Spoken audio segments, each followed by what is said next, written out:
Well, the way the system works in other countries where it has successfully been introduced is that it's primarily done in the primary care setting. And we know from surveys and from attitudes that there are enough GPs in Ireland who are willing to provide this service. And people are worried about flooding of the health service with all women accessing or looking for abortions at less than 12 weeks.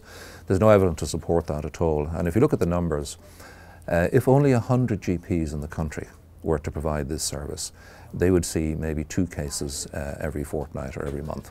So the numbers are not great when they're spread out over the year, and they're also in every single county across Ireland.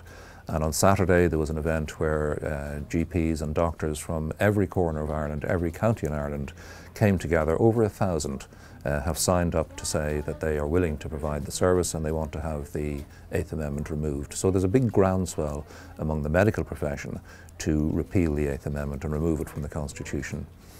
It might impact hospitals insofar as where a woman has complications from taking the tablets, and in those circumstances she will present to hospital.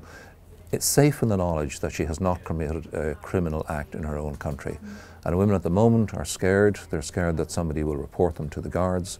There's a recent example of a woman who came into hospital and who was terrified when the midwife left the room.